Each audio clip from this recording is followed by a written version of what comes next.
Hey everyone, let's get into a no-fluff breakdown on exactly where AI video technology stands right now. If you only look at the sensational headlines, you would probably assume Hollywood is about to be replaced by overnight video generators. The truth is that while the current demos look incredibly flashy, they often hide some major practical gaps in the technology. I want to show you what works today, what fails, and the exact repeatable workflow you can use to create coherent multi-scene clips. We are also going to look at how platforms like Vizard fit into that pipeline to help you turn long videos into a steady stream of social content. Think of a conversation with a smart AI chat model where you ask it to write the first scene of a show and it creates a perfect opening. The problem arises when you ask it to write the next scene because it often fails to remember the specific characters or setting. This specific type of memory is what we call consistency, and it is the exact feature that most video models struggle with today. To show you this concretely, I experimented with one of the top text-to-video apps to recreate a short, cinematic science fiction sequence. It produced a really impressive 10-second clip with great sound design, sparks, and convincing movement. The takeaway here is not that video AI is weak, but rather that it is excellent for short, standalone moments, yet struggles with stitching them together. When I tried to extend that scene, the lightsaber appeared in the wrong hand and the character looked noticeably different. That issue is what we call character inconsistency, where subtle changes between clips completely kill the sense of continuity. The good news is that you can actually work around this by using a practical workflow that combines a few different tools. First, you need to create a stable character portrait to act as your visual anchor. Even though we are creating video, you should start by generating a clear, full-frame still image of your character.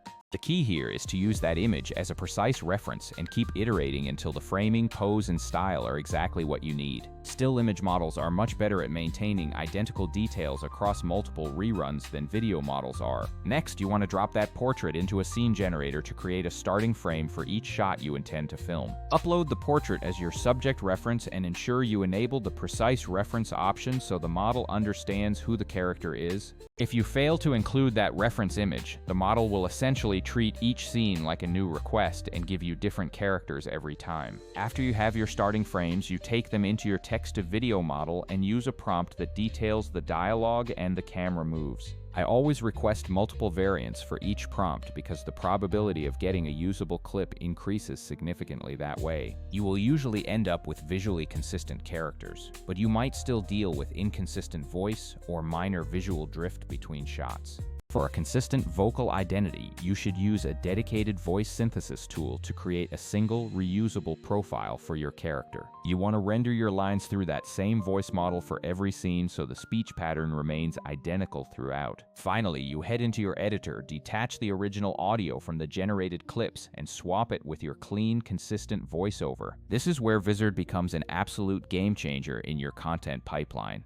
After you have generated your footage, Vizard uses auto-editing features to turn long-form recordings into bite-sized social media posts. Instead of manually scrubbing through hours of footage, Vizard analyzes your clips to extract the most engaging moments like punchlines and reactions. This saves you hours of tedious editing work and makes it highly realistic to maintain a frequent publishing schedule. You can also use the scheduling features to queue your content across different platforms so your channel remains active without constant maintenance. The content calendar gives you a bird's-eye view of your pipeline, allowing you to tweak, copy, and swap clips easily. In short, the generation pipeline gives you the raw scenes, but Vizard turns that raw material into a functioning content machine. It is the difference between creating one lucky clip and successfully scaling a content strategy that actually grows an audience. When dealing with multiple characters, just generate separate reference images for each one and upload them both when creating your starting frames. While some all-in-one platforms claim to do everything in a single box, they are often limited in quality or feel very restrictive to creators. Vizard's core strength is not being a one-stop generation tool, but automating the actual editing and distribution headaches that creators face. Some new features like cameo or recut tools are interesting improvements, but they are partial fixes rather than complete solutions. To keep things feeling human, always leave a bit of breathing room and let natural reactions live for a beat. If you want, I can create a detailed step-by-step tutorial showing exactly how I generate these portraits and plug them into my workflow. Alternatively, I can show you how to take an existing long-form video and use Vizard to get a week's worth of shorts with minimal effort. Let me know which of those paths you want to see next and keep experimenting with your own content in the meantime.